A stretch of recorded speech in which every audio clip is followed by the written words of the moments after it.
Oh, udah. Mas Nathan di sudah siap? Sudah. Insya Allah. Kedengaran nggak suaranya? Oke. Izin kita buka ya. Bismillahirrahmanirrahim. Assalamualaikum warahmatullahi wabarakatuh. Selamat pagi semua. Selamat datang di webinar Kotlin One for All eh, yang diselenggarakan oleh Institut Teknologi Tangerang Selatan. Kali ini eh, kali ini kita eh, kedatangan narasumber dari TTS, yakni Mas Ahmad Nathan Firdaus, yang akan membawakan topik terkait multi-platformnya multi-platformnya One for All lagi, multi-platformnya Kotlin. Jadi bagaimana Kotlin ini bisa menghandle beberapa platform. Jadi overview di yang akan disampaikan oleh Mas Nathan akan kita bongkar semua. Oke, sebelumnya jangan lupa untuk simak. Kita sediakan untuk transkrip dan silakan kalau mau menggunakan Autolander AI. Jadi kita persilakan Mas Nathan untuk menyampaikan materinya. Pada Ahmad Nathan Firdaus dipersilahkan.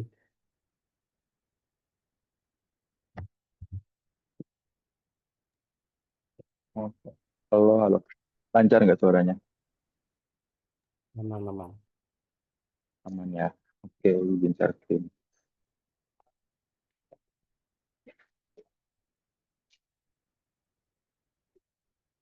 Sudah terlihat kan?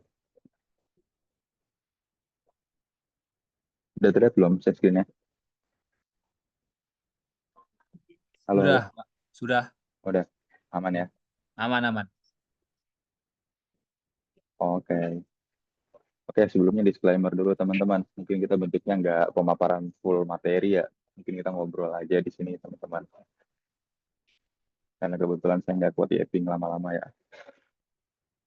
Oke, sesuai intro ya. Tadi kita akan bersama dengan judul Kotlin One for All.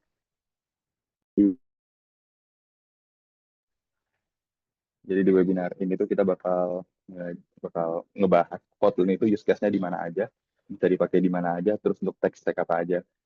Nah,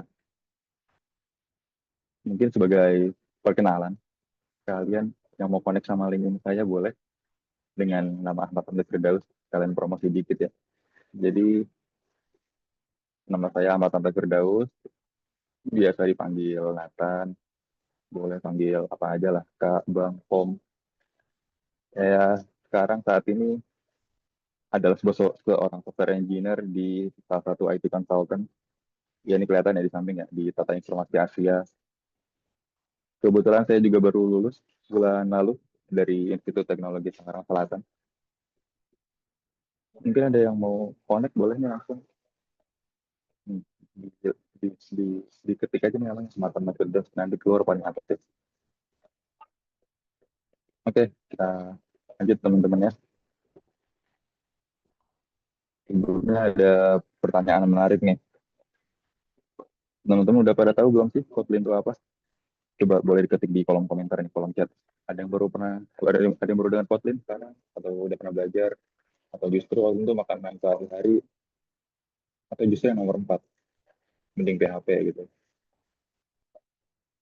Yuk, boleh ketik di kolom chat teman-teman. Oke, ada yang baru dengar. Ada yang PHP yang dipakai Google. Benar, benar, benar, benar. Oke, mending PHP, mending PHP.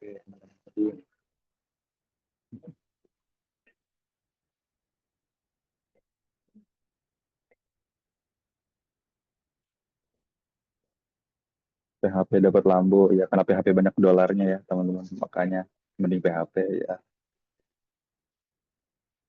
Oke, mungkin ada yang baru pernah dengar, udah pernah belajar, atau justru makanan sehari-hari, udah cuan banyak lewat Kotlin, yang kita masuk saya. Nggak banyak itu, tidak ada lah.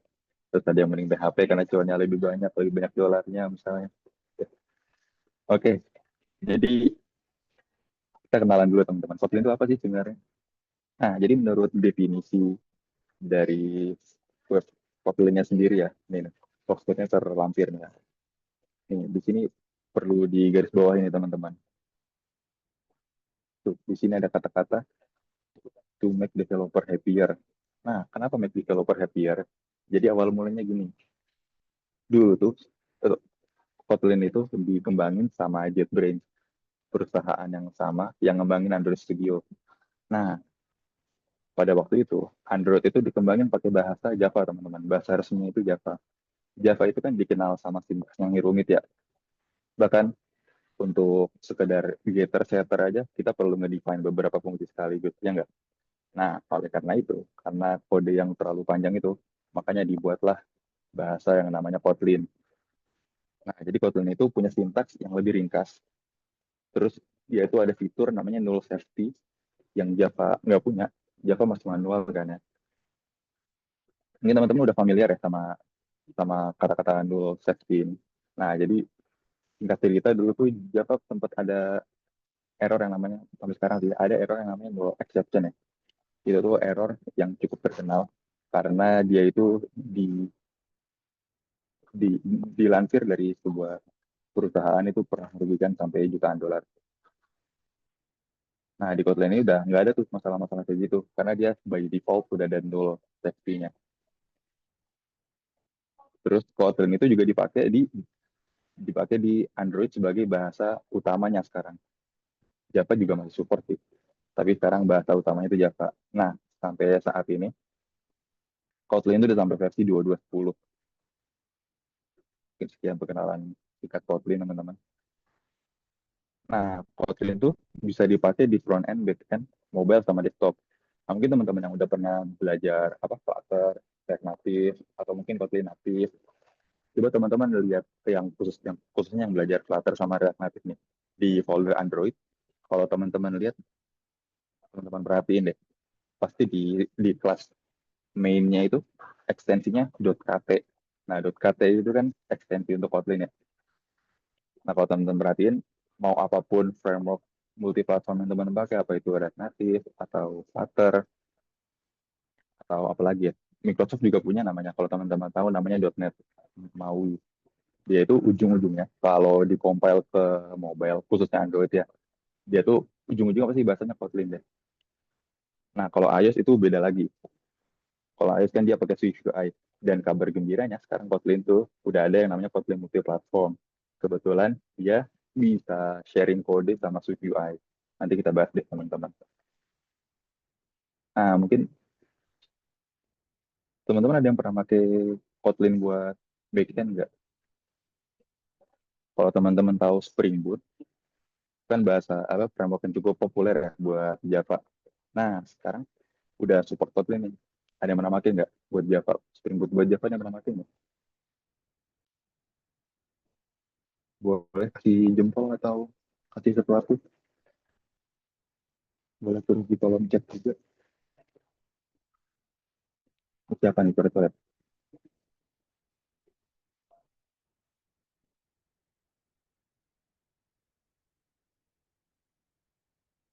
Oke, nih ya teman-teman. Pemain besarnya itu untuk yang backend ada dua ya.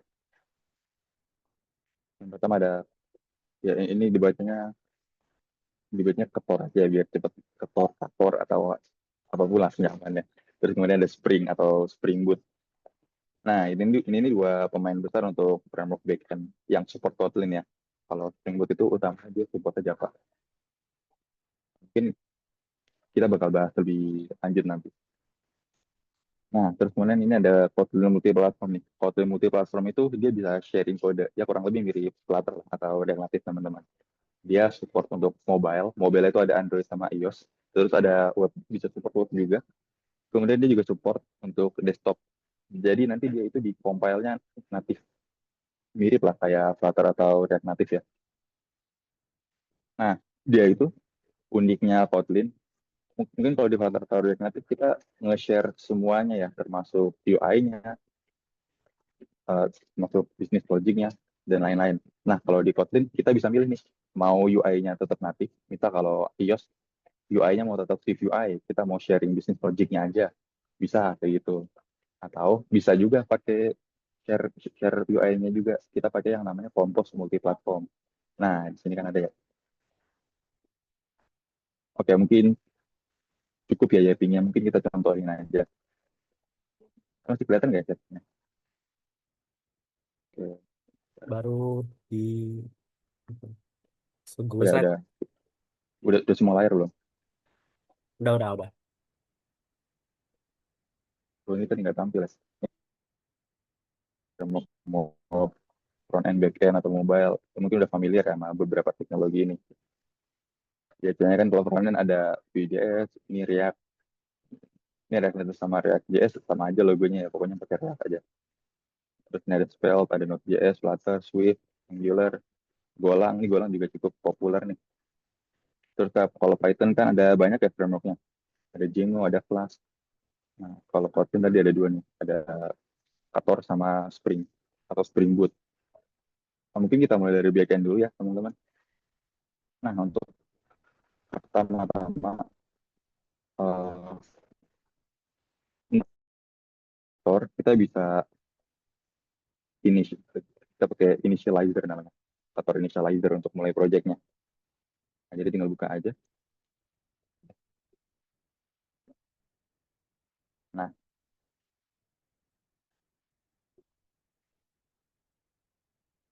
ini dari lihat ini teman-teman, nanti tinggal pilih aja nih persis lah kayak initializer Spring Boot.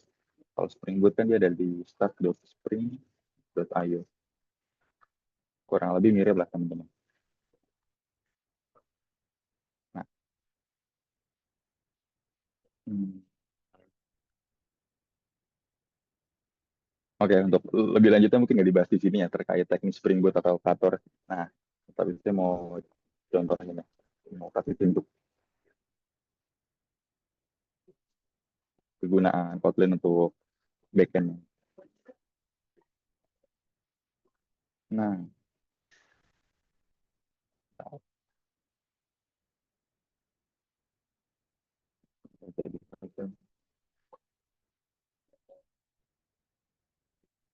oke, jadi ini untuk sintaksnya kurang lebih kayak gini. Kalau di Java mungkin kita pakainya public, public, public customer. Kalau di Java mungkin kita makanya bakal kayak gini ya. Nah, terus kita bikin uh, public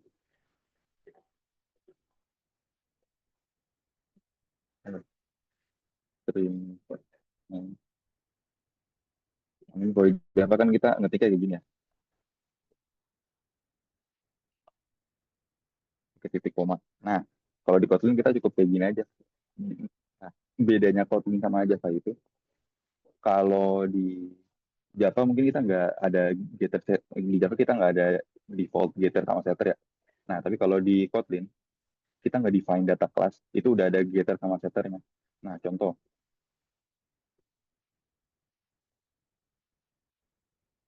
nih kalau di Java itu kita tinggal, kalau di Kotlin kita tinggal nge-define aja. Misal mau nge-define satu nih, customer satu, itu datanya customer. Nah,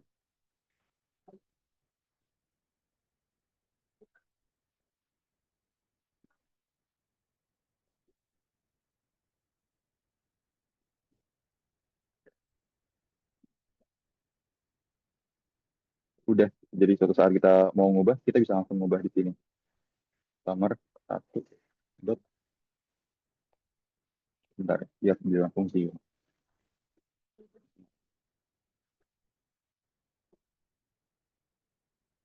Udah. Kalau mau ngedit kayak gini aja. Nah, kalau mau ngubah, tinggal define aja. Mau jadi siapa gitu. Hmm, itu. Gampang kan teman-teman? Getter setternya cuma kayak gitu aja. Nah, terus uniknya data Kotlin di Kotlin itu, kita juga bisa copy nih. Suatu waktu kita mau copy customer, kita mau bikin customer dua nih.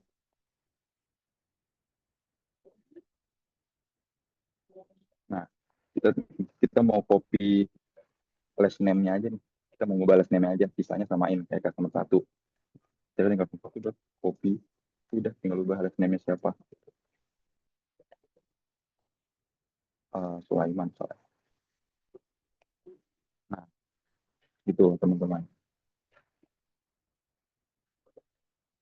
Terus jalannya gimana nih? Nah,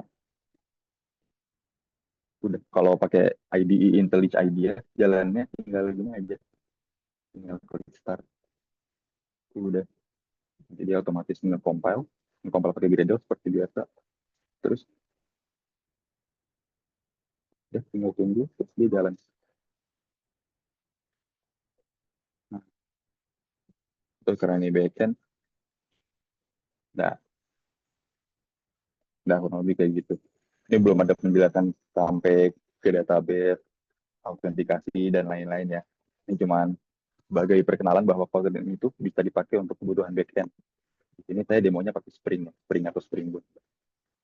Yang itu ini kalau kalau pakai IntelliJ IDEA, dia itu initialize-nya bisa dari sini juga. Tinggal klik new project, udah pilih Spring Boot, nanti tinggal next aja. Pilih Kotlin jangan lupa. Udah, nanti tinggal pilih library-library yang dibutuhin. Gitu. Oh ya, mungkin kalau teman-teman yang udah familiar sama Java, dia tuh getter setternya kan biasanya pakai annotation ini ya, pakai library Lombok ya. Kalau teman-teman yang udah familiar. Nah, di Kotlin nggak butuh ini lagi teman-teman, karena kita udah punya data class. Terus kalau Kator juga bisa di sini, di initialize di sini. Next, kurang lebih sama lah. Pilih library mana aja yang mau dipakai. Gitu. Oke, untuk backend mungkin itu aja ya. Kita lanjut Android. Sebelumnya disclaimer dulu teman-teman buat yang mau bukan Android doang sih, buat yang mau apa multi platform lah ya. Dia itu kan cukup berat ya. Jadi spek yang dibutuhin sekarang itu minimal minimal banget RAM 8 GB. Itu pun nggak bisa ngerunning emulator. Jadi paling pakai device fisik ya. Coba kita di project aja. Nah ini teman-teman ada Kotlin multi platform di sini. Tinggal next lagi. Nah ini juga bisa milih nih yang tadi saya bilang teman-teman. Bisa milih mau share UI atau do not share UI. Nah kalau do not share UI itu berarti dia pakai UI-nya UI native Swift UI. Tapi kita sharing di logiknya aja. Nah, di sini saya mau share UI aja. Oke, ini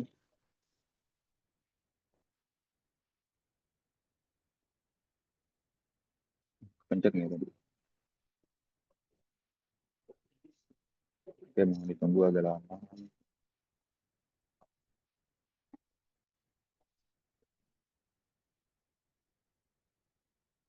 Coba.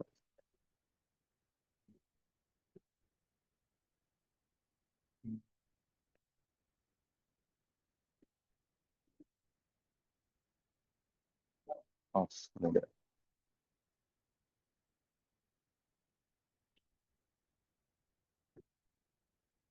Oke, kita tunggu Gradle yang selesai ya. Sambil nunggu nge-Gradle, mungkin bisa kita lihat dulu struktur project untuk multi platform ini. Kalau yang udah familiar sama Flutter atau React Native, mungkin kurang lebih mirip-mirip ya. Jadi dia tuh ada di sini, root-nya tuh ada di sini, di Compose app. Nah, dia terpisahnya berdasarkan eh, apa namanya? Berdasarkan platform. Ini dia untuk Android, rootnya ada di Android main. Kalau iOS dia ada di iOS main. Untuk eh, ini untuk web ya. Untuk web itu ada di Version.js main. Terus ini untuk desktop. Nah, kita ngodingnya nggak salah satu di situ. Kita ngodingnya di sini, di command main. Di command main Kotlin, udah di sini. Sambil nunggu Gradle, semoga baterainya kuat ya. Coba jalanin. Oh, coba jalanin desktop aja deh nanti.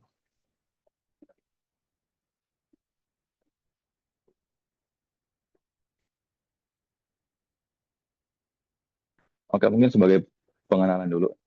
Tadi kan saya sempat bilang ada share logic aja ya, tanpa share UI. Nah, jadi contohnya dari sini nih. Pertama-tama untuk share logic, kita harus ngedefine dulu logic apa yang mau di-share. Contoh di sini kan ada function untuk get platform. Nah, setiap UI pasti beda-beda dong. Mau desktop, mau web, atau Android, iOS, itu kan beda-beda dong platformnya.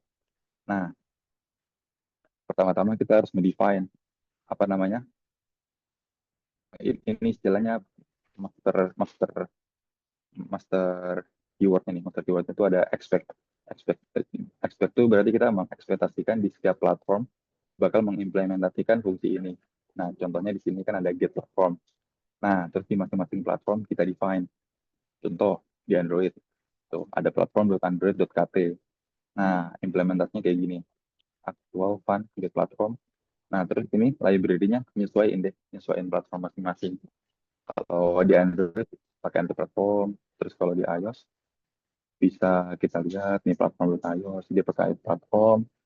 iOS platformnya itu dia dari library UIKit, which is itu bawaannya Swift UI. Terus kemudian untuk JVM itu desktop ya.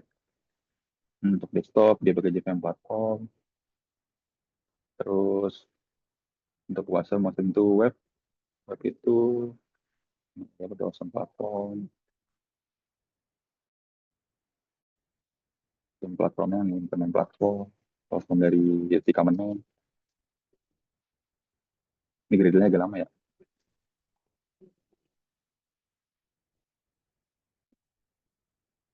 Nah, terus untuk kalau kalau misal dia share UI, dia tuh defaultnya pakai frameworknya Jetpack Compose kalau pernah dengar. Bukan sini. Bukan. Jetpack Compose tuh dia framework punya native Android. Kalau dulu mungkin UI untuk Android kan pakai XML gitu ya. Kalau yang udah familiar sama native native Kotlin, bentarnya agak lama. Ya udah sambil nunggu Gradle mungkin cek kolom chat dulu ya. Uh, Kotlin ada frameworknya nggak? Ada tadi ya. Framework untuk kan ada Ktor sama Spring atau Spring Boot.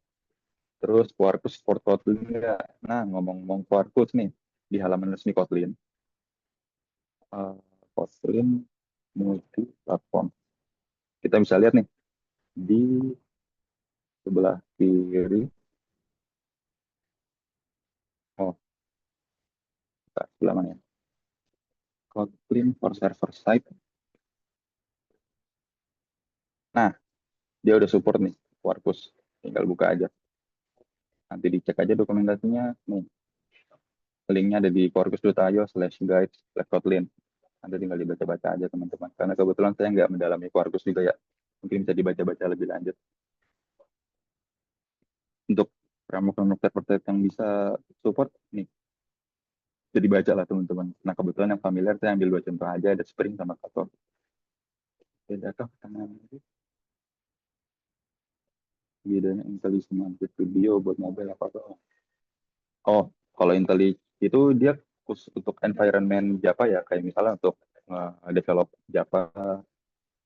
Java itu ada apa ya? Ada Spring, Spring Boot, Maven, atau apa gitu. Makanya itu yang familiar sama lingkungan Java, lingkungan JVM. Dia itu sebenarnya juga bisa buat bahasa pemrograman lain ya. Kayak yang tadi teman-teman lihat, dia ada Python, ada PHP, ada JavaScript, HTML pun ada tadi. Dia sebenarnya IDE-nya cukup luas digunakan. Nah, bedanya sama Android Studio itu khusus khusus banget buat mobile. Khusus buat mobile kenapa? Nih, itu udah fitur-fitur kayak nih, oh, ini masih abu-abu semua ya, semoga kelihatan. Dia tuh ada generate step bundler, nah, which di IntelliJ IDEA kan nggak ada tuh. Terus ada fitur analyze APK, terus ada fitur-fitur bawahan kayak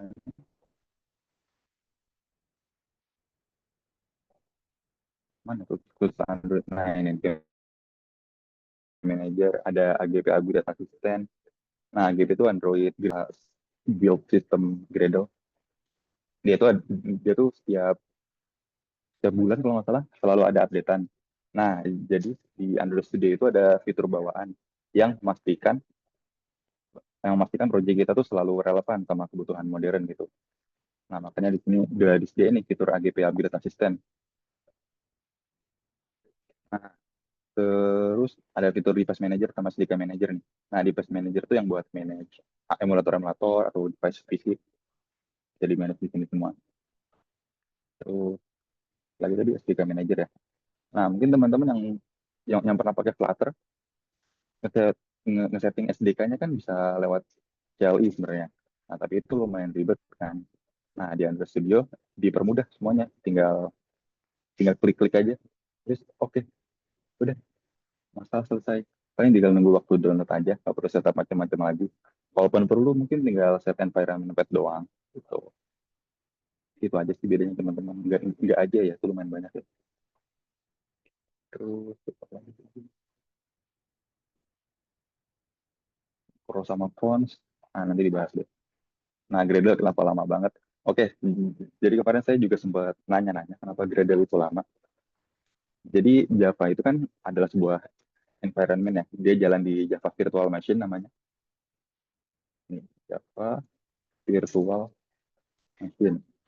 Nah, Java Virtual Machine itu dia nggak bisa manggil dari library mana-mana. Kita library input output. Kalau pernah dengar java.io,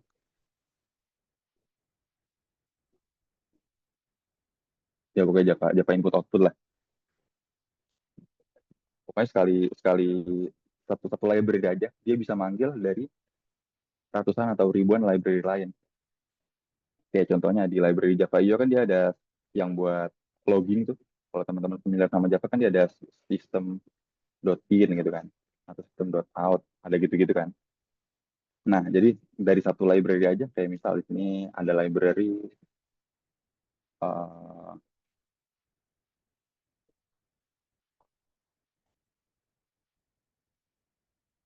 kompos lah ya misal. Dari library kompos aja, dia bisa manggil dari library untuk login, library untuk UI-nya, library untuk UI itu kayak canvas ya namanya. Library canvasnya, terus library untuk apa? Untuk nge-log ke ininya, ke lognya. Ini kan di log. Oh, kebetulan nggak ada device connect ya. Nah, jadi kalau ada device connect, dia tuh kan munculin lognya tuh. Nah, log-log itu dia juga manggil library yang lain. Nah, terus di sini ada library lifecycle. Nah, ini kalau Gradle udah selesai, harusnya bisa kontrol klik. Nah, terus ya mungkin itulah teman-teman jawaban pertamanya, karena satu library aja dia bisa manggil dari ratusan bahkan ribuan library lain. Nah, terus alasan keduanya, dia kan jalan di JVM ya. Di Java Virtual Machine itu ada yang namanya heap memory, JVM heap memory lah. Nah, jadi dia itu analoginya dia ngebooking sebagian dari memori kita. Kayak misal di Android Studio tadi, nih bisa dilihat nih, heap-nya mana? Nggak kelihatan ya. Nih heap-nya itu, dan ini ada di 3900 M, 3000 atau 4 GB lah kita buatin 4 GB. Nah, kebetulan RAM laptop saya itu kan ada 16 GB ya. Dia ngebooking 4 GB khusus untuk ngejalanin project ini nih. Jadi kapasitasnya ada segini. Nah, jadi itu alasan lambatnya gara-gara itu. Mungkin kan kemampuan device kita beda-beda tuh. Karena RAM-nya udah di-booking segini, cuman buat jalan satu project, jadi performa laptop kita berkurang. Laptop atau PC kita berkurang. Nah, jadi itu mungkin bisa jadi salah satu alasan kenapa Gradle ngebuild-nya lama banget. Nah, ini kebetulan udah selesai. Nah, itu kontrol klik.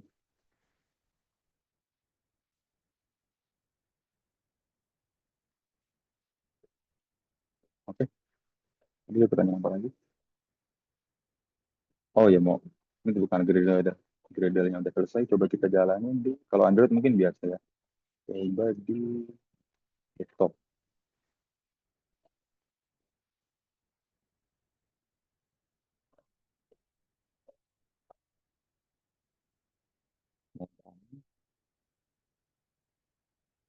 Dah sambil nunggu. Apakah Gradle harus selalu di-upgrade versinya? Belum tentu ya teman-teman. Karena bentar-bentar. Tunjukin dulu deh. Nah, ini contohnya. Contoh aplikasi Compose multiplatform berjalan di desktop. Kayak gini. Nah, karena ini Compose multiplatform, dia punya fitur yang mirip lah sama kayak Flutter. Ada hot reload, hot restart. Nah, ntar tinggal jalanin aja. Ini, itu nggak salah ada di nah, hot reload.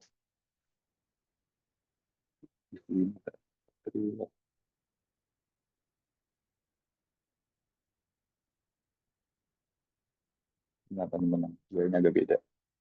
Ya oke lah, pokoknya ada fitur hot reload, teman-teman. Nanti mungkin kita bisa bahas lebih lanjut. Ini untuk contoh yang jalan di desktop. Nah, untuk desktop, Android sama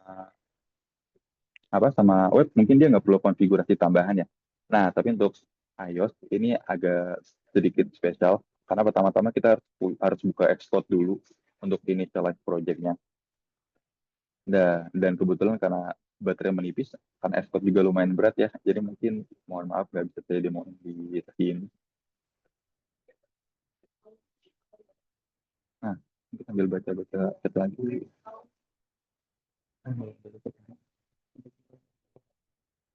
Oke, Bang, sebagai Kotlin tersebut mesti paham Java dulu kah? Nah, menarik nih untuk belajar Kotlin plus Spring Boot mesti paham Java dulu kah? Nah, untuk resource belajarnya, kalau untuk Spring Boot ya, dia kebetulan ada Spring Academy.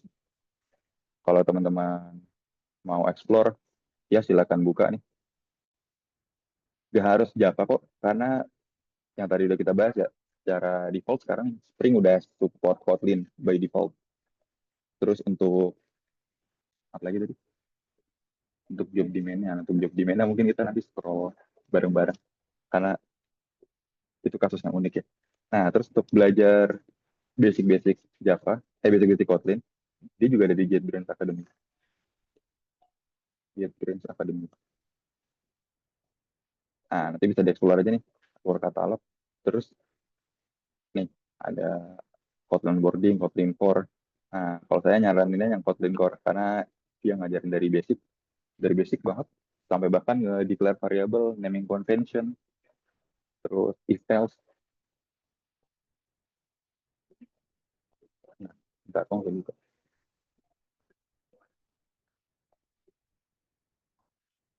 Apakah perlu bisa Java dulu? Jawabannya enggak ya. Jawabannya enggak. Bentar, kok ini lama.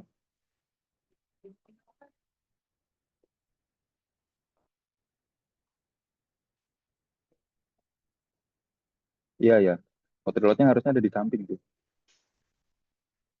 Wih, lagi ngebug kah itu? Oh, enggak.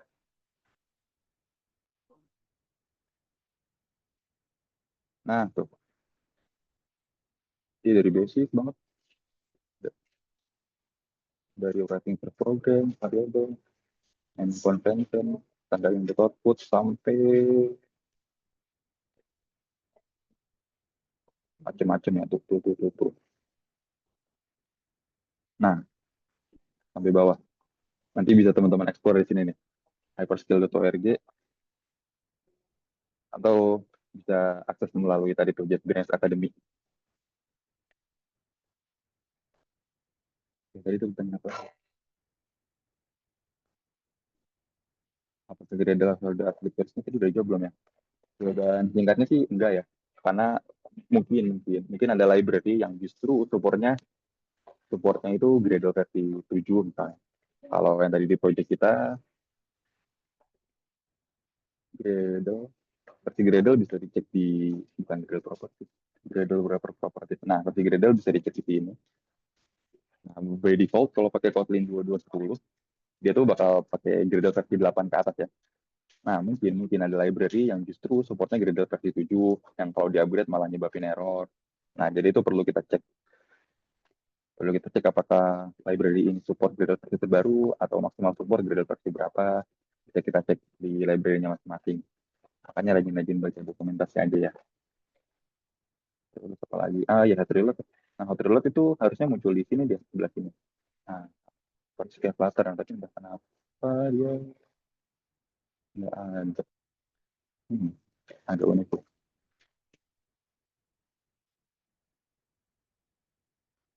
Oke, mungkin kita contohin ini aja. Semoga kuat baterainya. Kebetulan saya lagi nggak nemu colokan ini. Hmm. Oh, enggak. Salah, salah. Enggak di dari tim. Kita ada di Ilyas. Ah, fine. Malah retail, open pun, finder. Ya. Nah, pertama kita harus jelas sekali aja.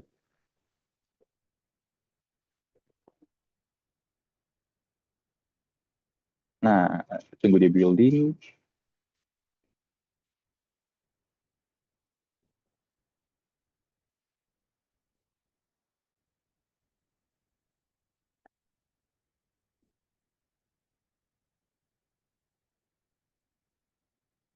Dah sambil nunggu building deh. Jadi yang mana pakai versi berapa gradelnya? Misal min 3. Min 3 itu maksudnya?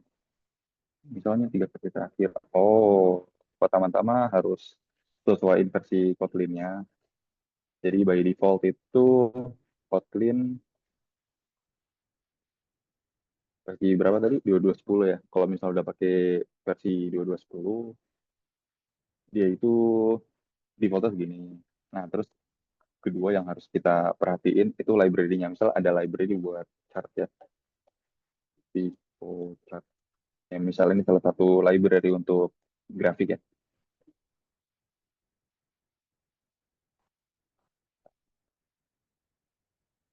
Nah, kita cek nih, itu supportnya mulai dari versi berapa.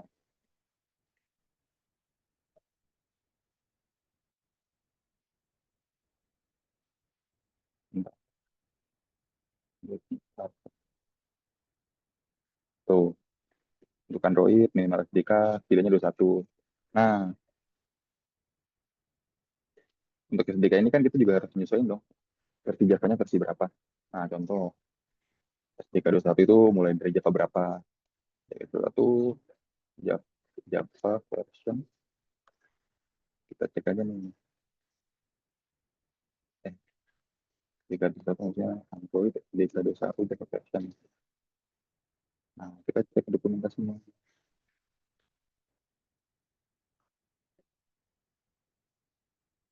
Scroll ke bawah dikit, Java, kita bisa pakai SDK 21 ya.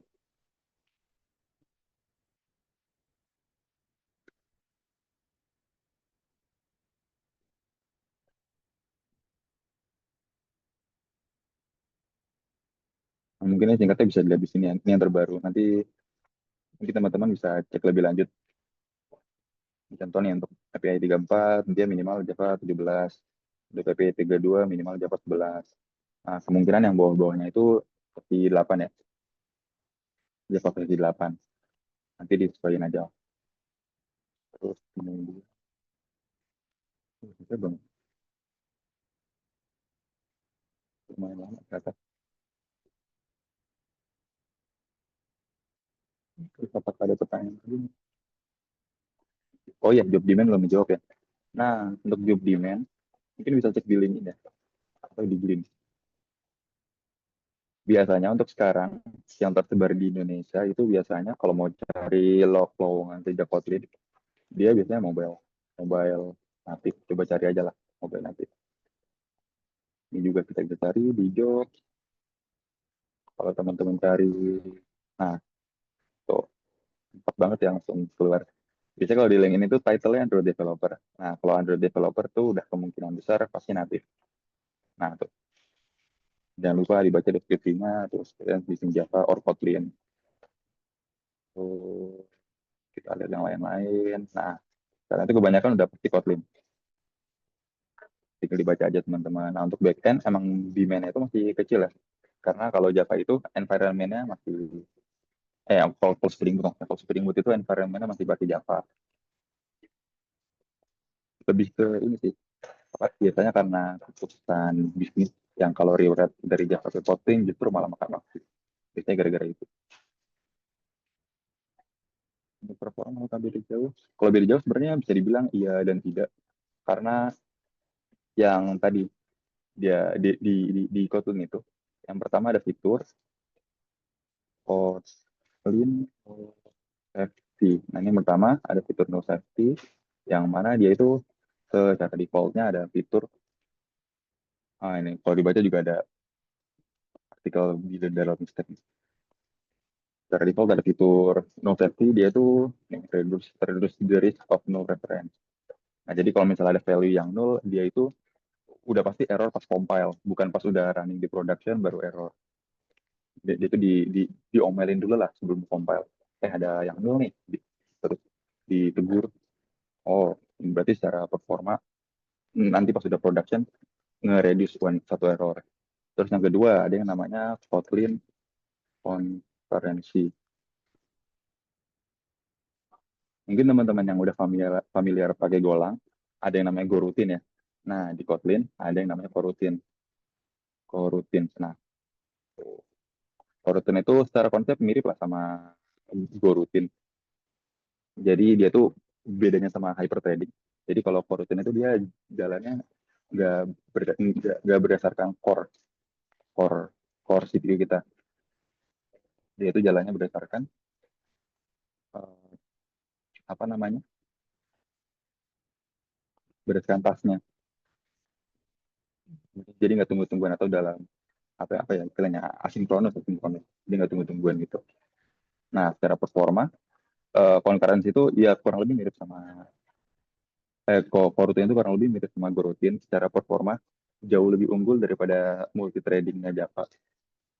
Itu istilahnya apa? Multi-threading, hyper-threading, atau yang berbasis thread gitu.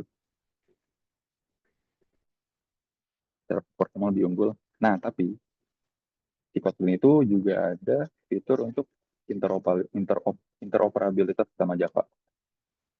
Jadi yang udah punya kode gas, yang udah punya source code Java nih, udah mature misalnya. Nah, dia tuh nggak perlu rewrite ke Kotlin sebenarnya. Jadi kita bisa jalanin Kotlin sama Java di satu waktu. Jadi di satu source code maksudnya. Bisa interoperabilitas kayak gini. Nah, makanya kalau kita lihat tadi, kita tuh bisa import library Java di Kotlin. Kalau di contoh code tadi, contoh code tadi itu ada di platform Android, kalau nggak salah. Kan ini.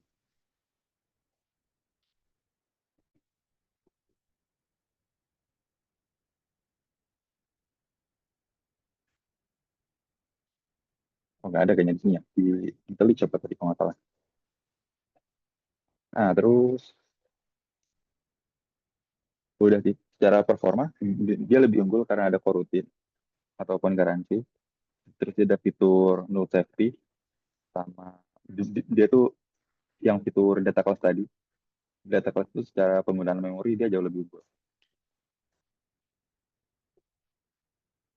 Apalagi kalau dia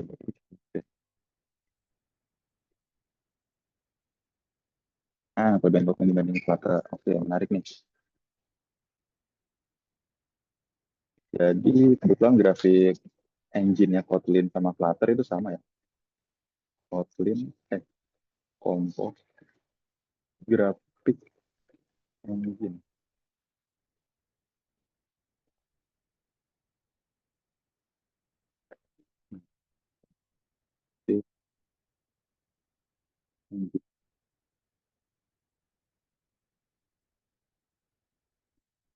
Nah, yang bisa.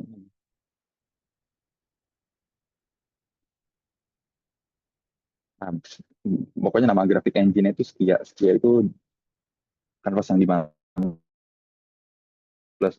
Nah, secara performa dia itu sebenarnya waktu ngedebug mungkin dia nggak terlalu berasa ya performa, apa perbedaan performanya. Nah, cuman dia itu berasa pas sudah selesai compile. Oh, dia kan compile benar-benar ke native ya. ini apakah udah? Ah, Nah, kalau kayak misalnya Android, dia benar-benar komponennya kan natif doang ya. Nah, dia itu juga manage dependensinya bisa kita atur di sini di build Gradle.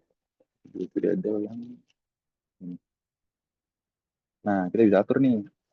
Ini khusus Android doang. Ini khusus ini yang dipakai bersama nih, rekaman. Terus ini yang dipakai di desktop doang. Nah, nanti hasil compile itu dia nyesuaiin library-nya masing-masing. Jadi kalau misalnya ini kan cuma dipakai di Android nih, berarti dia nggak compile di iOS dong. Nah, berarti library-library ini karena nggak dikompil di iOS, ukurannya bisa lebih kecil. Kalau dibanding sama Flutter, mungkin hasil kompil akhirnya kalau dengan aplikasi yang sama ya. Misal aplikasi Hello World biasa nih, kalau dikompil ke Android pakai Jetpack Compose mungkin cuma 10 MB, tapi kalau dikompil pakai Flutter bisa sampai 20 MB misalnya. Karena dia itu semua library dipakai bersamaan. Nggak bisa di nggak bisa diatur ininya apa. Kalau ini istilah source set ya. Nggak bisa diatur source setnya per platform. Gitu.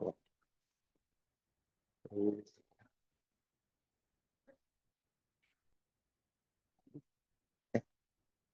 BTW mau nyari sarjana dulu deh sebentar ya.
Halo, halo.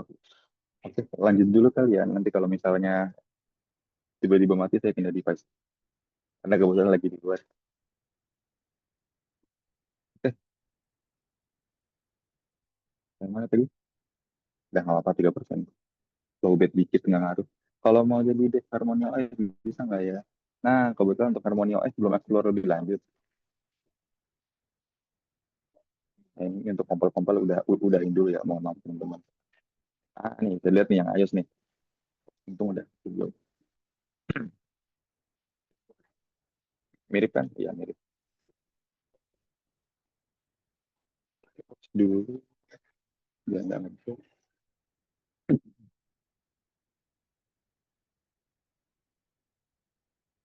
Dan yang lokal tadi nih. Terus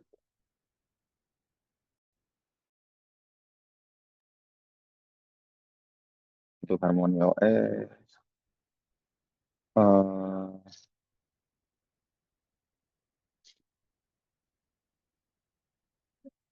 Mungkin bisa dibaca sini ya teman-teman, karena kebetulan saya belum baca lebih lanjut. OS. Cuman secara prinsip dia kan pakai Android. Kalau kita cek source-nya di GitHub, nah, GitHub kan. Ini menurut nah, ya misal anggaplah ini sama kayak waktu biasa ya.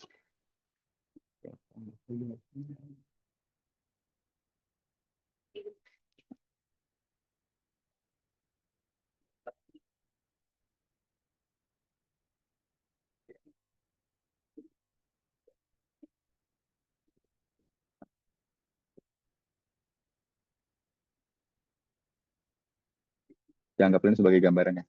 Kalau secara default itu dia nih kalau kalau kalau kalau di Pixel OS itu dia 78% masih Java. Nah, tapi ada Kotlin-nya juga nih. Bisa dia tuh. Ini kalau nggak kelihatan. Jadi kemungkinan besar bisa dipakai untuk Harmony OS. Nah, kan tadi ada fitur interoperabilitas dengan Java ya. Jadi kemungkinan besar bisa dipakai untuk apa tadi namanya Harmony OS. Oke, apa lagi? Nah, jadi untuk mobil app lebih baik mana? Flutter versus Android Studio, Kak. Mungkin maksudnya ini multi platform. Kalau untuk lebih baik, balik lagi ke kebutuhan teman-teman ya. Kalau teman-teman skillnya udah lumayan mature di Dart misalnya, udah familiar banget sama Flutter, ya udah langsung aja pakai Flutter. Terus dilihat juga deadline kerjaannya mepetnya, nah, karena kebetulan mepet dan kebetulan skill setnya udah di terlanjur di Flutter, ya udah lanjutin aja Flutternya. Terus JT Compose itu JT Compose atau Compose multi platform itu biasanya dipakai di aplikasi-aplikasi legacy itu, yang biasanya kalau Android lama masih pakai layout XML. Terus dia mau expand nih, mau expand ke iOS. Nah, kebetulan karena timnya udah punya skill set Kotlin atau Java, ya udah dia makailah Compose multi platform karena expandnya lebih gampang. Expandnya lebih gampang karena tadi ya ada ada fitur interoperabilitas sama Java. Terus timnya udah punya skill set di Kotlin misalnya atau Java. Ya udah, makanya kalau untuk case kayak gini lebih baik pakai Compose multi platform gitu. Balik lagi kebutuhan ya. Lagi apa lagi? Harmony OS itu apa ya perbedaan ekosistemnya mana? Kalau ekosistem mungkin ini ya bedanya kalau Harmony OS dia kan punya Huawei. Huawei itu dia ada ada apa namanya service sendiri namanya. Kalau pernah dengar Huawei Messaging Service. Nah itu mirip-mirip GMS-nya Google, Google Messaging Service.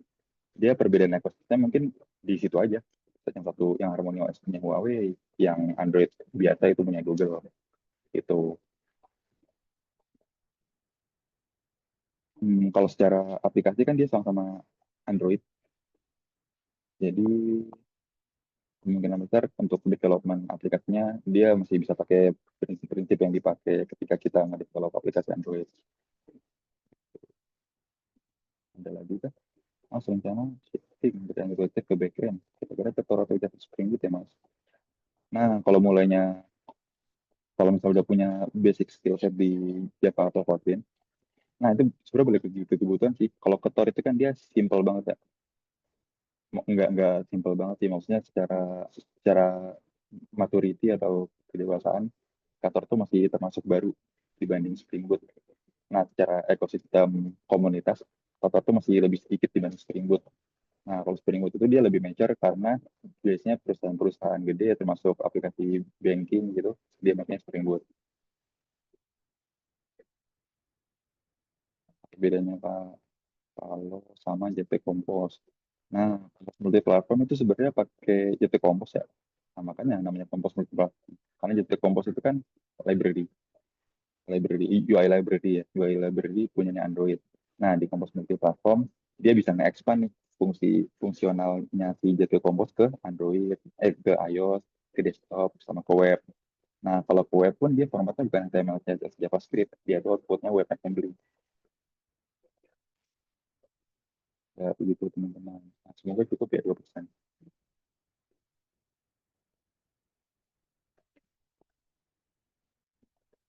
Ada kan berapa? Oh, belum masih ada. Mungkin aku belum ngomong nih, gak mau publish mau untuk publish iOS yang free tanpa harus start ke App Store bagaimana? Oh, oke, pertanyaan menarik. Ada yang pernah dengar Flyway nggak teman-teman? Flyway, iOS. Nah itu bukan Flyway namanya lupa.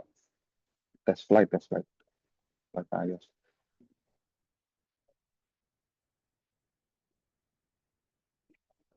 Nah, jadi teman-teman kalau nge-compile app iOS itu kan format outputnya .ipa ya.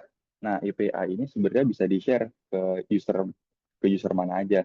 Nah tapi selama teman-teman punya apa namanya sertifikat dari Apple-nya, dan itu pun sayangnya emang berbayar. Karena untuk dapat sertifikat, untuk dapat sertifikat apa namanya, sertifikat .IPA-nya ini, dia mesti daftar ke developer kalau nggak salah. Ini bukan ya, bukan developer ini ya. Nah, terus login, ambil daftar. Pokoknya nanti setelah daftar Apple Developer ini, teman-teman bikin sertifikat. Nah, sertifikatnya itu di binding ke apa namanya? Kalau dibuka di App Store, nanti ada lah teman-teman ya. Terus kemudian nanti di build, di compile, masuklah dot apa ke build tuh aplikasinya muncul .ipa. Nah, itu mirip kayak APK, nanti bisa di-share ke user. Habis itu nanti bisa teman-teman akses gitu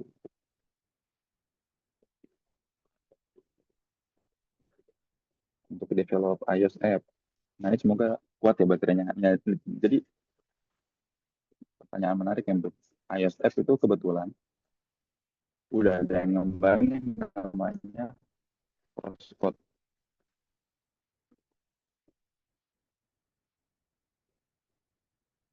Crosscode.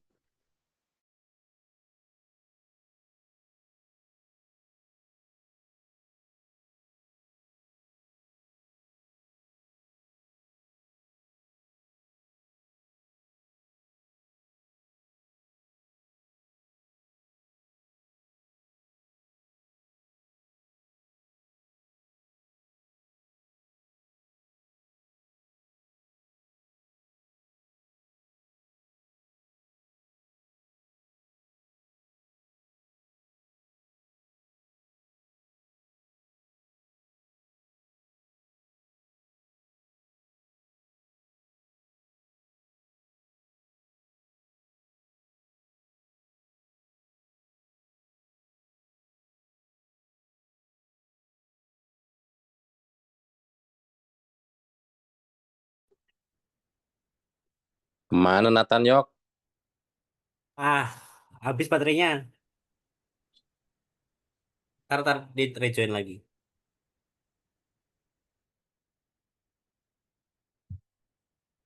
Tadi udah semua materinya. Mungkin kita sambil nunggu. Jangan lupa untuk ngisi link presensinya.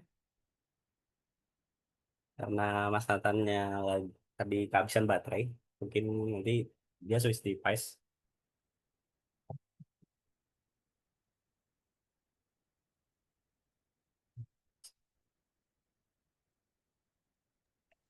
Laptopnya suruh nyolokin genset aja Yok.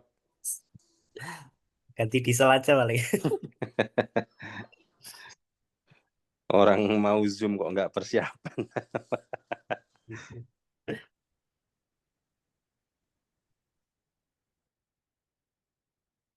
Kalau spotnya belum bisa beda dulu.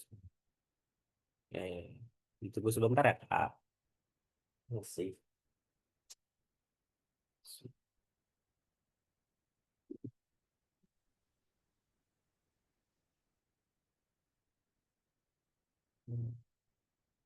Publish iOS yang berikan harus apa App Store.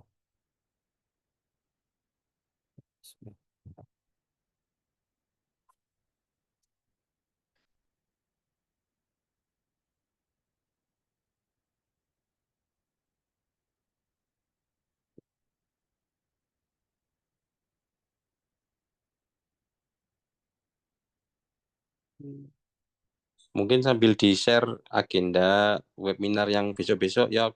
Oh, boleh, boleh. Sebentar, sebentar. Tuh, kok responding.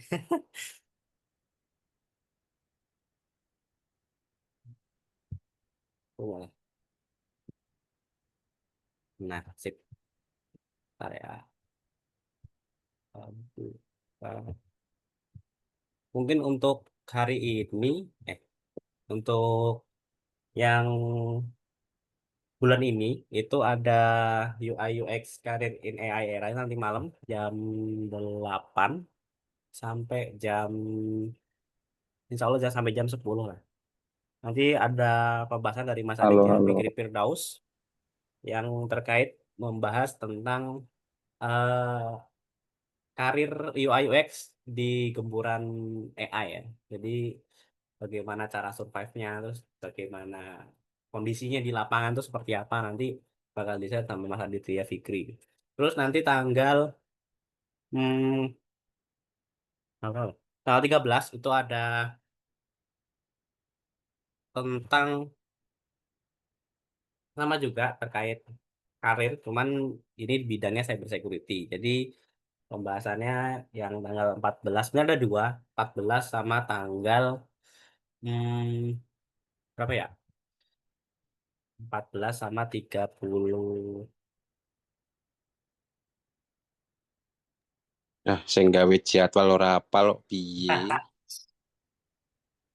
Ya Empat. wis, Mas Nathan tuh udah kembali tuh. Oke. Halo Mas Nathan. Halo, halo. Kamu online di Indomaret ya, Tan? Iya, alasan Indomaret banget. Fresh. Nyari AC ya. Ya wis lanjut silakan. Ini tadi sampai mana? Menjawab pertanyaan atau mana? Hilang lagi chatnya. Nah, itu tadi kalau nggak salah ada yang nanya apakah iOS app di Mac. Nah, itu mau nunjukin sesuatu tadi belum mati. Tapi BTW jelas nih suaranya.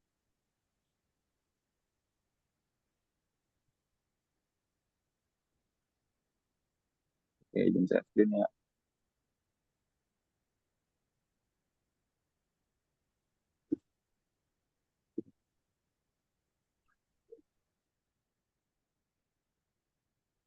Halo, halo. Udah masuk belum suaranya?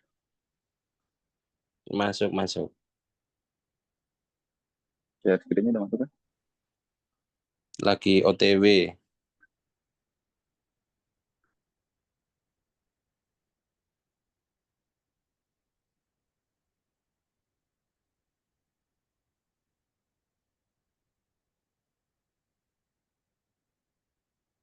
Halo, halo.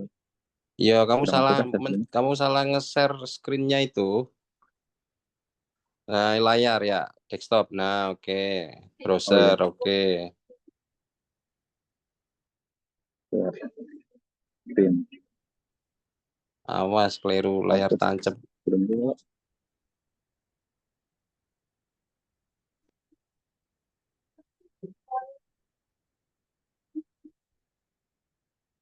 Oke, Ya, kebetulan sekarang memang ada browser ya, device. browser sekarang keluar browser. Oke, oke tadi nyambung ya sama nah, wedding code.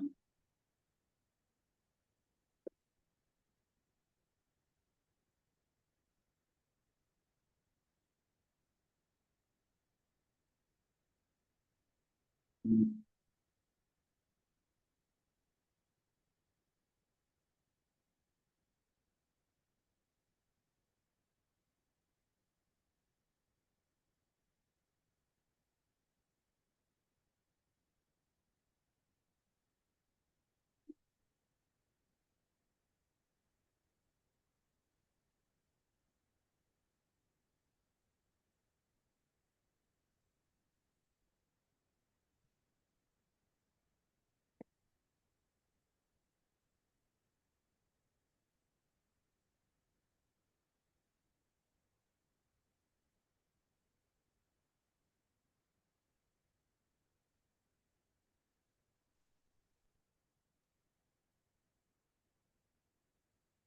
Nah, oke, teman-teman. Ini itu iOS with Development IDE for Windows atau Linux. Tuh bisa dilihat nih GitHub-nya atau search aja lah crosscode GitHub gitu cari. Nah, itu bisa develop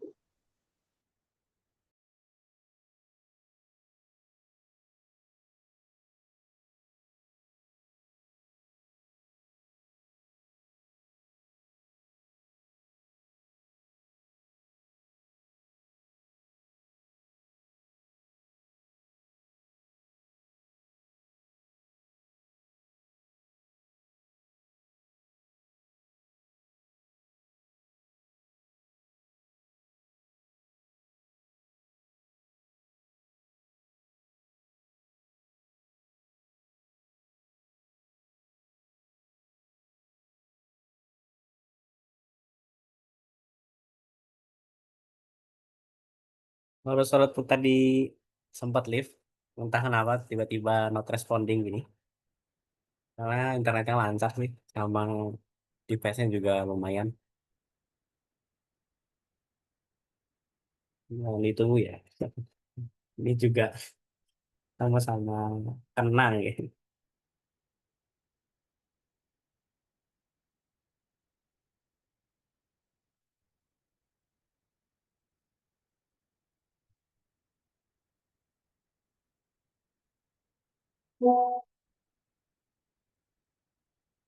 Halo, halo.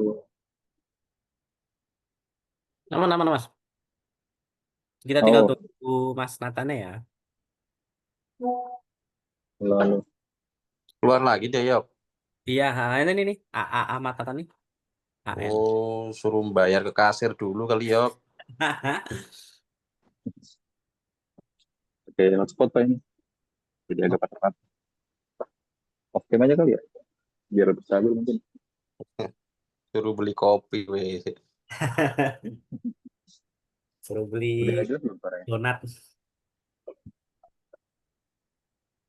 Udah, Mas. Cuma kayaknya belum stabil itu. Oh,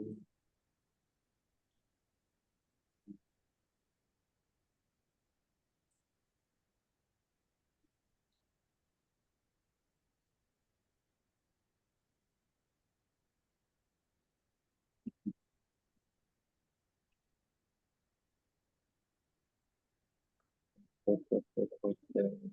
Ya, masuk, Belum masuk. masuk.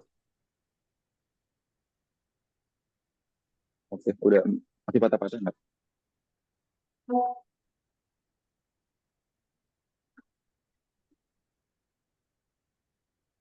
Masih patah-patahnya.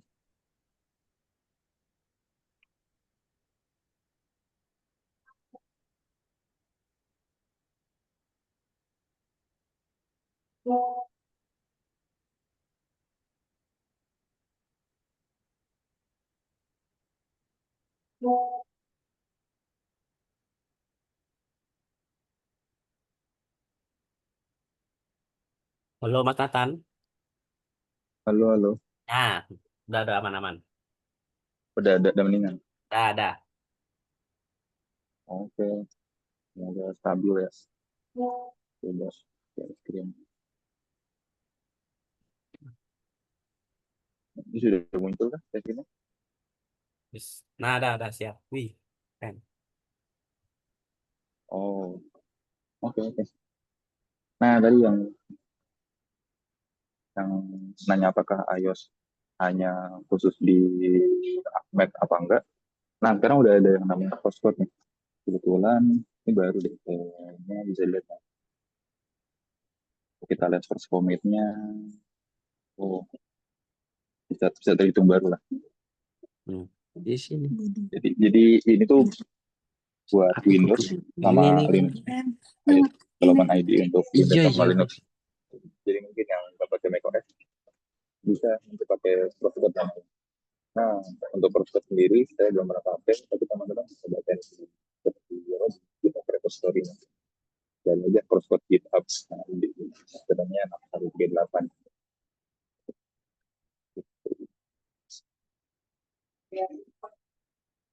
Jadi yang pakai Windows sama Linux pun sekarang bisa nyobain teknologi ini nggak develop iOS.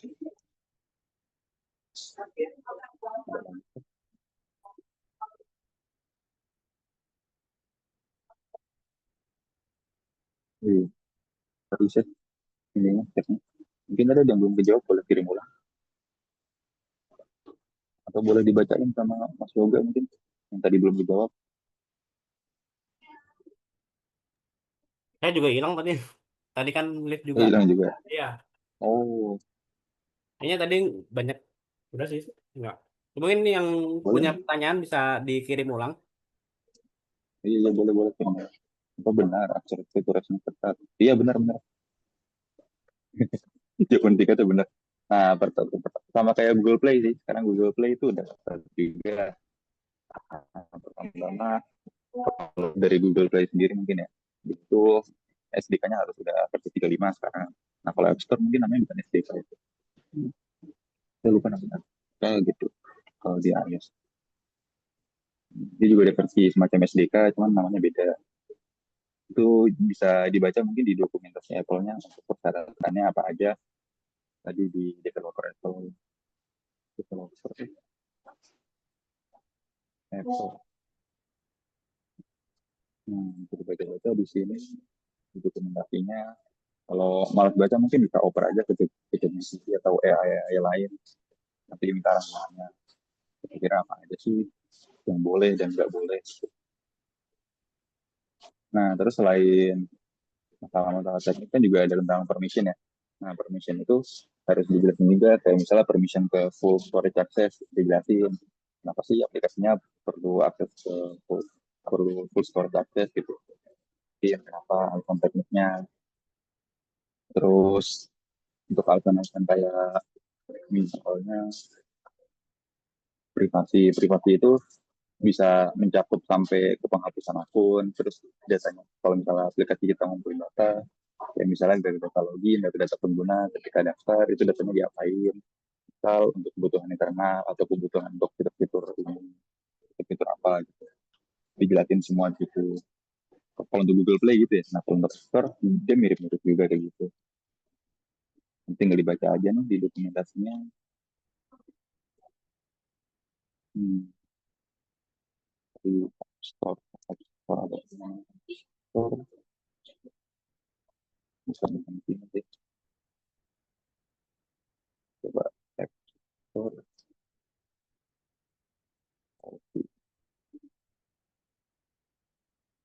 Nah, ini bisa dibaca di sini teman-teman, review guidelines.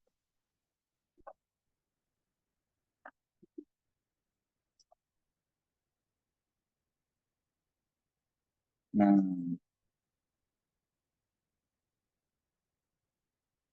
tuh, before you submit. Ini before you submit ya. Kalau submit ada apa lagi? Ini mungkin bisa teman-teman baca lah. Kalau teman-teman agak mager, boleh oper aja ke AI. Silahkan. Ada lagi kah? Bang, menurutmu gimana kalau kita buat app sendiri, tapi dimulai dari store third part macam up to down? Oh, maksudnya uploadnya ke up to down. Nah, itu balik lagi ke pasar masing-masing ya. Apakah apakah klien mau download dari aplikasi di luar App Store atau Play Store? Pokoknya soalnya kan banyak juga ya aplikasi-aplikasi yang nggak disebarin di App Store, tapi dia udah punya pasarnya masing-masing. Ya contoh nyatanya aplikasi-aplikasi judul lah ya. Dia kan nggak ada di App Store, cuman dia ada pasarnya. Dan kebetulan aplikasinya tersebar, saya jalan. Jadi ya udah jalan-jalan aja. Jadi jawabannya balik lagi ke market market produknya masing-masing. Terus adakah cara lain untuk cari aplikasi iOS gratis? Mungkin cara gampangnya di iOS versi lama ya, mungkin iPhone 10 ke bawah, dia kan ada mode dibagi. Mode dibaginya itu sebenarnya udah nggak terlalu ketat kalau untuk iPhone 10 ke bawah. Kalau nggak salah ya, for me fine. Jadi nanti bisa dicek aja aktifin mode developernya. Terus, nah aktifin mode developer itu sebenarnya butuh export ya, butuh export. Nah kurang tahu kalau di Prospot bisa apa enggak. Jadi setelah mode developernya aktif, kita bisa install .ipa-nya. Nah, tapi sayangnya emang belum bisa kayak Android sih, yang bisa nyebar APK terus install di device mana aja. Gitu. Mungkin ada follow up question atau yang lewat lagi tadi pertanyaan.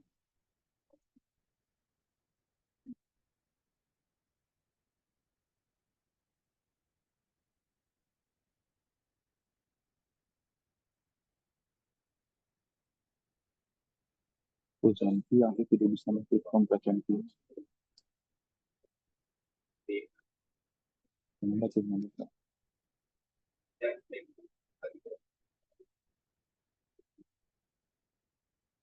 Suaranya nanti kan ya, siapa tahu cukup lagi.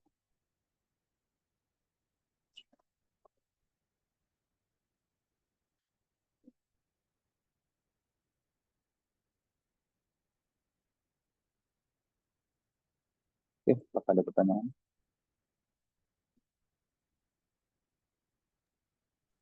Apa ada lagi yang mau bertanya terkait Kotlin sama Mas Nathan? Boleh. mumpung masih ada waktu nih, enjoy time.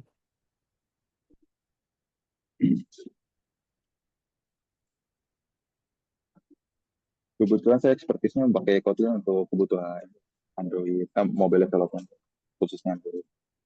Jadi mungkin yang banyak yang lebih lanjut bukan Ya, penting aja. Jangan tanya loker, so. Jangan tanya loker ya. oh ya Mas Nathan, portofolionya di Kotlin udah apa aja nih Mas? Wah, kebetulan aplikasinya internal perusahaan semua. Yang pribadi belum ada.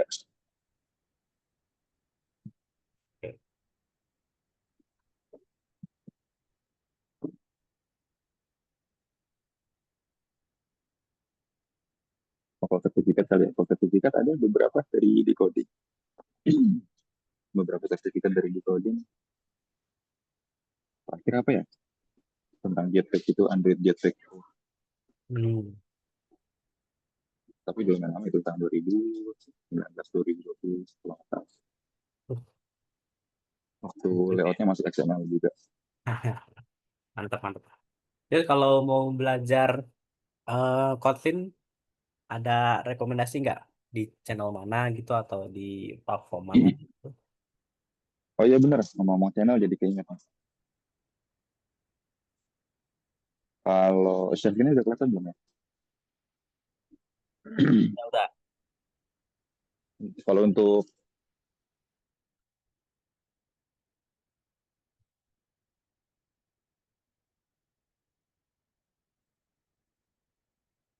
kalau channel YouTube, itu ada beberapa rekomendasi.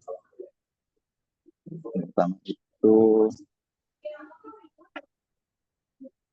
eh, nah, nih, pertama kalau misalnya mau ngambil expertise di Android development, bisa nih subscribe ke channel yang pertama nih. Rekomendasi yang pertama ada Philip Wagner. Dia tuh kebetulan expertise di Kotlin ya.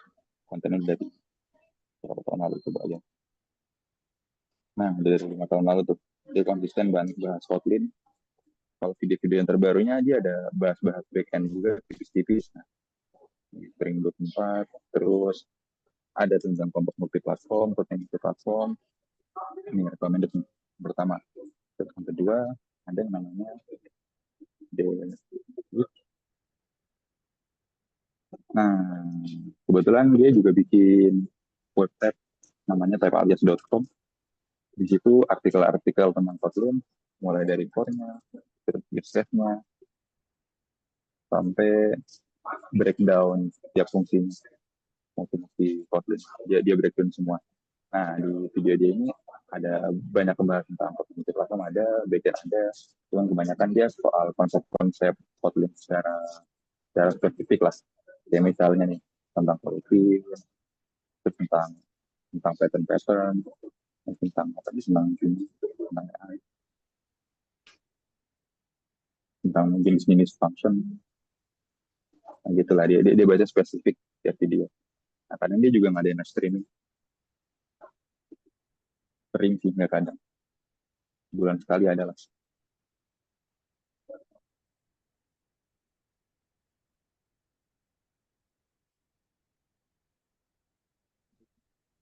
Udah sih itu aja kalau yang bahas ngomong. Kebetulan belum sempat cari-cari sih, nanti mungkin bisa cari sendiri waktu yang untuk itu nanti. Nah, di coding. Oh iya, jangan lupa yang teman-teman di channel resminya JetBrains, JetBrains. Nah, jangan lupa. Nah, tadi yang nanya-nanya Quarkus ini ada nih video. Nah, cuman di Kotlin by JetBrains ini videonya video panjang-panjang ya. Biasanya dia ada podcast sama orang atau hasil konferensi. Nah, ada yang namanya Kotlin Talk, Kotlin Conference ya.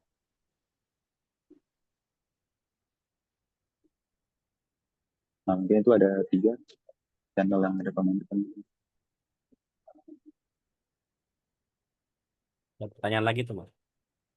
Apa tuh? Chat ya? Hmm. Boleh. Oh, Mau PJTN juga ada ya? Iya, iya. ya. Hmm. Pertanyaan yang bawahnya tuh, Mas. Iya, Yang mau nanya untuk PNP. Kalau kaitannya dengan aplikasi untuk iOS, jika menggunakan itu saja lalu dijadikan aplikasi desktop, apakah bisa?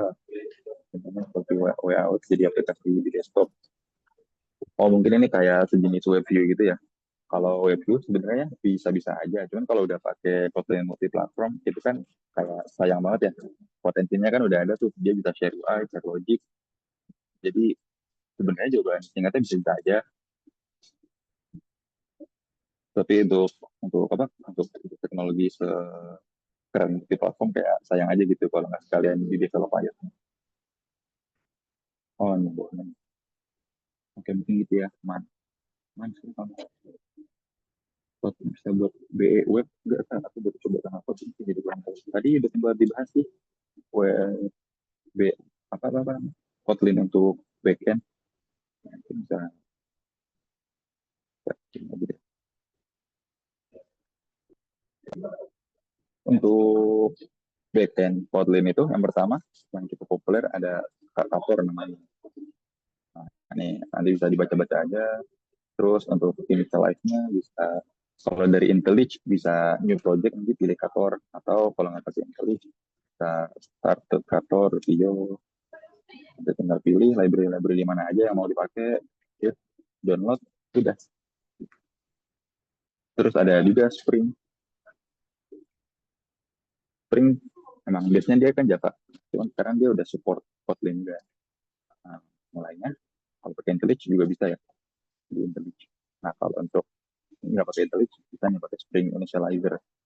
Ya, pilih aja Kotlin, gradient Kotlin, udah terpilih mau pakai dependensi dependensi mana aja, udah.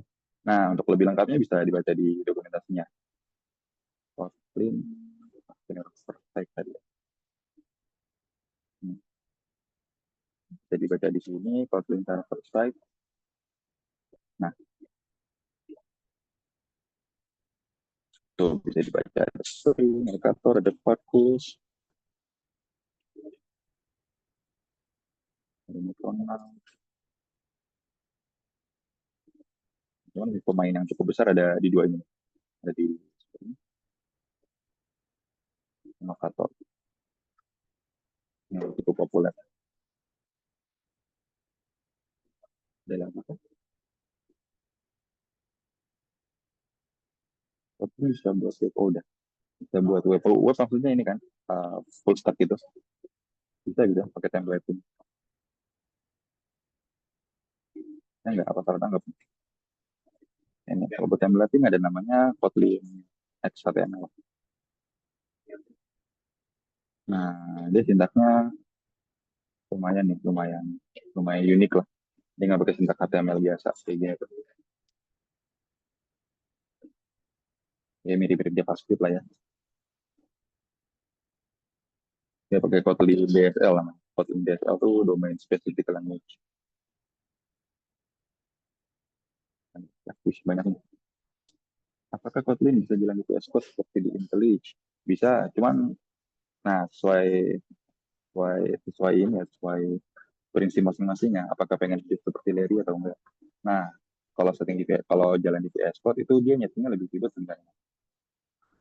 Kayak misalnya untuk running aja kita perlu Java compiler, terus Gradle Build tools. Kalau di dan itu semua nggak tahu ada apa enggak versi GUI-nya. Cuman kalau di IntelliJ dia kan ada bawaannya tinggal klik run, ya udah dia ngejalanin Gradle Build sistemnya, terus udah jalan aplikasinya. Intinya itu aja sih. Nah, kalau di IntelliJ dia semua prosesnya bisa lebih efisien karena tinggal klik-klik aja. Tapi kalau di VS Code prosesnya ya itu tergantung kemauan masing-masing mau apa enggak melalui proses yang ribet kayak gitu. Nah, terus apakah kamu backend Ketor bagus buat website skala kecil? Nah, untuk skala kecil sebenarnya bisa dibilang rada worth it nggak worth it ya. Karena kayak kayak kayak buat kebutuhan server aja, dia tuh lumayan makan makan apa ya makan makan memori lah. Kayak yang tadi kan ada yang namanya JVM Keep Memory yang dia itu nge-booking nge-booking sebagian RAM kita buat jalan. Kayak misalnya tadi di kasus saya ada 4 GB ya, 4 GB. Jadi 4 GB itu dipakai buat Java, biarpun sebenarnya nggak ada proses apa-apa gitu. Cuman dia ngebooking segitu buat project kita. Apakah berarti library Java seperti Bouncy Castle bisa dipakai di Kotlin? Bisa. Kotlin itu kan tadi ada ini ya, ada fitur interoperability sama Java. Jadi bisa dipakai di Kotlin. Jadi tinggal import apa misalnya import Bouncy Castle. Nah, nanti dipanggil aja di Kotlin. Persis lah kayak manggil host seperti biasa. Ya. Tadi kalau salah dia nanya pro cons ya. Nah, pokoknya yang tadi tuh safety, interoperability, sama concurrency. Nah, kalau cons-nya mungkin itu chip size-nya. Mungkin bisa dibilang cons karena nggak semua orang menganggap itu worth it. Kecuali corporate yang punya resource gede gitu. Terus cons-nya, nah ini mungkin cons yang kedua yang apa ya? Yang mungkin bisa jadi cons untuk tadi sih soal lowongan kerjanya. Mungkin di Indonesia populernya cuma Android ya. Untuk kebutuhan backend ya belum sebanyak itu. Di luar negeri pun kalau dilihat masih jarang demand backend untuk Kotlin itu. Banyaknya mungkin masih jarang. Mungkin sekarang kan ada yang makin populer itu Golang, Rust lebih populer.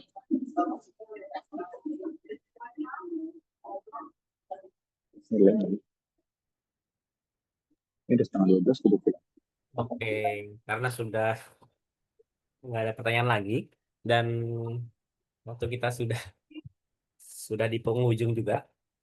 Saya mau ucapkan terima kasih banyak untuk Mas Nathan yang telah ngobrol-ngobrol nih dengan kita terkait Kotlin yang bisa segalanya, satu bahasa untuk semua. Jadi Kotlin yang bisa digunakan di Android, di iOS, di platform desktop atau maupun dalam platform web, nah, semuanya bisa dilakukan dengan Kotlin.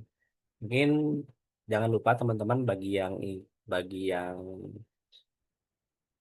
ingin mengikuti webinar-webinar yang lain, silahkan daftar di SID ITTS Des Events. Jadi di situ semua udah ada informasi webinar apa aja yang diselenggarakan di bulan ini dan teman-teman bisa dapatkan sertifikatnya di setiap webinar. Nanti kita beritahu misalkan ada beberapa yang emang dia ada sertifikatnya, cuman ada yang dia konsepnya seperti kayak cuman launching atau cuman kayak eh, teknikal atau apalah. Nanti kita bisa ini. Mungkin jangan lupa untuk isi presensinya. Eh, Tadi sudah saya share. Nah, Mas Atan sudah nyala lagi. Oke, untuk saya share sekali lagi ya untuk linknya. Teman-teman jangan lupa isi. Kalau sudah isi, nanti jangan jangan sampai nunggu nanti ketinggalan Kak ininya ngisinya. Jadi dipastikan teman-teman ngisi sebelum webinar ini berakhir. Jadi teman-teman terima kasih. Sekali lagi jangan lupa nanti malam ada webinar lagi terkait UI UX dari Mas Aditya Fikri Firdaus. Dan mungkin nanti moderatornya tidak dengan saya, mungkin nanti dengan si Mbak Fatia. Untuk webinar yang Kotlin, apakah sudah tercerahkan semua? Apakah ada yang pengen hijrah dari PHP ke Kotlin? PHP sekarang udah bisa native loh.